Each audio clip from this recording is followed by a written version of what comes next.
let's finish with the Feyenoord player case study. This player was followed between 2002 and 2011. And as you can see in the middle, when he was under 16, the Feyenoord Academy project started in 2006. So what I will do first is to describe what happened with this player before the Feyenoord Academy project started. And what you will see is that this player was just thrown in the deep. And from 2006, when he was an under 16 player, he was managed based on the principles of periodization.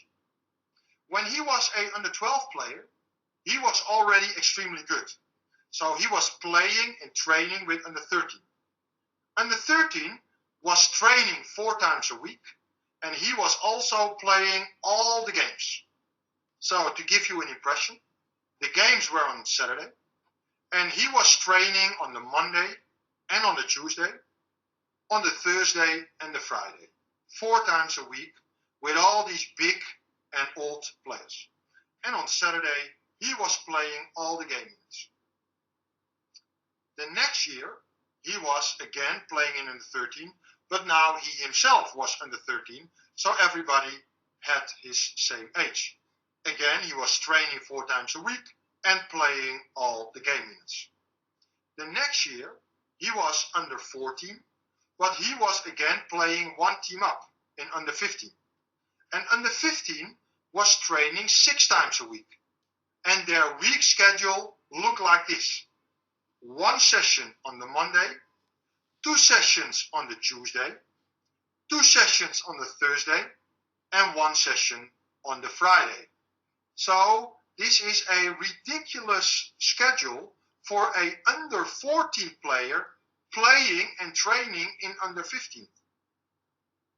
The next year, when he was playing in under 15, again, now everybody was of his age, same age group. So he was training 6 times a week and he was playing all the game minutes. Okay, this was before the Feyenoord Academy project started. Then in 2006, when he was an under 16 player playing in under 17, the project started and the principles of periodization were implemented. Well, first of all the players in the academy went from 6 training sessions a week to 4 training sessions a week. So that was a rule for all the teams and all the players. And for this individual player, he didn't go from 6 to 4 training sessions a week, but he even went from 6 to 2 training sessions a week. So if you look at the original week schedule, all the teams and all the players went from 6 training sessions to 4 training sessions. So on the Tuesday and the Thursday, from 2006 onwards, teams were only training once a day.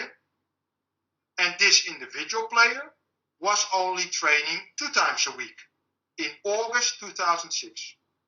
And what we also did is we reduced his game minutes by 50% because he was often cramping in the last 15 to 20 minutes of the game. So in August 2006, he was training on the Monday with the team, but on the Tuesday, the team was doing football conditioning training, and this player stayed inside and he was doing injury prevention work. So he didn't train football conditioning outside on the Tuesday. On the Thursday, he was training with the team again. So that was his 2nd training session of the week. On Friday, he didn't train because we want to make him fresh for the game on Saturday because he was used to cramping in the last 20 minutes of the game. And on that Saturday, we reduced temporarily his game minutes to 50%. So he was only playing the first half. In November 2006, we increased his training volume from 2 to 2.5 sessions per week. So what happened was on the Friday, he joined the first part of the training session. And in the second part, when the team was playing 11 against 11, he was taken out. So he only trained the first half on Friday. And then in February 2007, we further increased his training volume to 3 sessions a week. So now on the Friday, he was participating in the whole training session, so also the 11 against 11. So during the season, we gradually increased his training volume from 2 sessions a week to 3 sessions a week. And we kept the game minutes at 50%. Because he was an under 14 player playing and training in under 15. The next year, he was still playing under 15, but now he was not 12 to 24 months younger. Everybody had his same age. So now we could further increase his training volume. We went from 3 training sessions a week to 4 training sessions a week, gradually. And we also increased gradually his game minutes from 50% to 75%. In August 2007, he started with 3 training sessions and 50% of the game minutes. So he started where he left at the end of the previous season. So training on the Monday, training on the Thursday, and training on the Friday, and the first half of the game on the Saturday. In October 2007, we increased his game minutes from 50% to 75%. So now, on the Saturday, he was playing 60 minutes instead of 40. In December 2007, we increased his training volume. He went from 3 training sessions a week to 3.5 training sessions a week. So now on the Tuesday, he was participating in the first half of the football conditioning training. In February 2008, we further increased his training volume to 4 training sessions a week. So now on the Tuesday, he was participating in the whole football conditioning training. But still, we avoided extreme exhaustion. So we still kept him out in the last series or the last game just to avoid exhaustion. So he was participating in the whole training session. We didn't send him inside early. He stayed on the pitch, but we took him out in the last game or the last series. So in under 17, we went from 3 training sessions a week to 4 training sessions a week, and from 50% to 75% game minutes. The next year, he was a under 18 player, but he was going to play and train with under 19.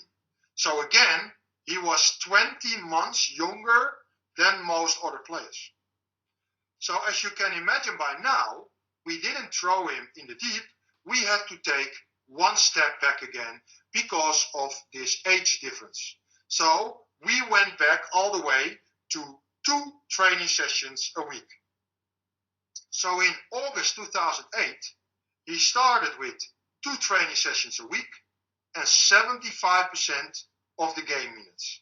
So as you can see in this training week, he was training with the whole team on Monday. On Tuesday, he didn't participate in the football conditioning training at all. We kept him inside doing injury prevention work.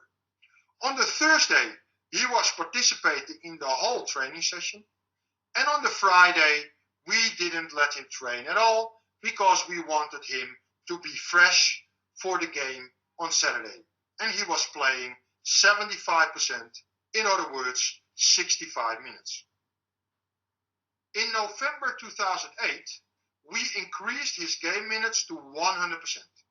So now on the Saturday, he wasn't playing 65 minutes, he was playing now 90 minutes. In February 2009, we increased his training volume. He went from 2 training sessions a week to 2.5 training sessions a week. On the Friday, he was playing or participating in the first part of the training session, and when the team were playing 11 against 11 in the second half of the training session, we sent this player inside. In April 2009, we further increased his training volume to 3 training sessions a week. So now he was participating in the whole training session on Friday. So he was now also joining the 11 against 11 on Friday afternoon.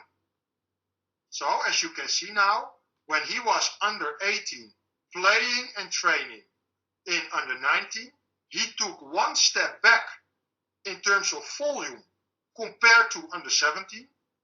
And then gradually we build him up again to 3 training sessions a week and 100% of the game minutes.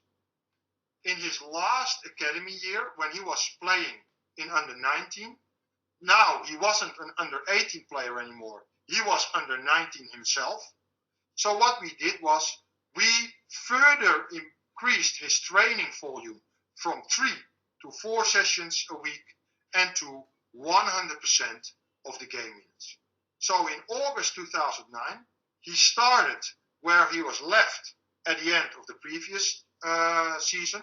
So in other words, 3 training sessions a week, and he was playing 75% of the game minutes. So as you can see here on the Saturday, he was playing 65 minutes. And on the Tuesday, he did not participate in the football conditioning session at all. He was training 3 times a week, Monday, Thursday, Friday. Then, in October 2009, first of all, we increased his game minutes to 100% again. So in other words, on the Saturday, he was now playing 90 minutes. In December 2009, we further increased his training volume to 3.5 training sessions a week. So now, on the Tuesday, he was participating in the first half of the football conditioning training.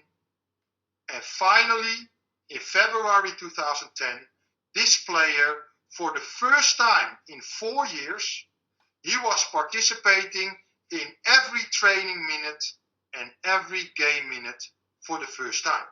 So in other words, on the Tuesday, he went all the way in terms of overload during the football conditioning training, and on Saturday, he was playing 90 minutes every week. And as a result, we gradually brought him in 4 years to the finish line in terms of the total training volume. Because now, his next step would be to go to the first team. So he should be ready by training and playing all the minutes. So what I did so far is I described his individual periodization. But the main reason why I am explaining this to you is in the context of his growth pattern. Because what we discovered is that when he was under 12, playing and training under 13, and being thrown into the deep, the player didn't grow 1 centimeter. So after 12 months, he was still 1 meter 48. And then when he was under 13, in 12 months, he only grew 1 centimeter. The next year, when he was under 14, but training and playing in under 15, he again didn't grow at all. And then when he was under 15, in 12 months, he only grew 1 centimeter. So in 4 years, in 4 seasons, he only grew 2 centimeters. So he was already the smallest, and now in 4 years he didn't grow. So the problem became bigger and bigger and bigger when he became older. And every year at the end of the season, there was a big discussion: what should we do with him? Based on his talent, we should keep him, but because he is so small, maybe we should let him go. Because with this body length, he will never ever become a professional player. So it was always a 50-50 discussion. And thankfully, he survived those discussions until 2006. And then in 2006, we dramatically reduced his training volume because the Feyenoord Academy project started. And what happened in that season is that he grew 6 centimeters. He went from 1 meter 50 to 1 meter 56. We reduced his training volume and game volume, and as a result, he needed less energy to train and play with under 17 players. So during the season, he had more energy left to grow. The next year, in under 17, he grew another 6 centimeters. The next year, he grew another 5 centimeters. And in under 19, he still grew another 3 centimeters. So in the first 4 years, he only grew 2 centimeters when he was thrown in the deep. And in the next 4 years, when he was managed properly with individual periodization, he grew 20 centimeters. So this player is a very lucky player because he didn't only reach the first team of Feyenoord, but he also played in the World Cup last summer in Brazil in the semi-final against Argentina. So this is a very lucky player because if the Feyenoord Academy project had not taken place, then after 2006, he would still have been thrown into the deep and probably would not have grown at all. And then at some stage in under 17 or under 18, he is so small that they would probably have let him go. So this is a very lucky player. But now the question is, how many players all around the world are not lucky? And again, asking the question is answering the question, because we all know that hundreds or maybe even thousands of players all around the world who are born in October, November, December, they are small, they are young, but they are thrown into the deep. They have to do everything exactly the same as the rest of the team, and their growth is suppressed. They are small, they stay small, and at some stage they will become a dropout. They have the talent, they have the potential to become a professional player, but because their coaches do not manage them properly, their dream to become a professional player is destroyed.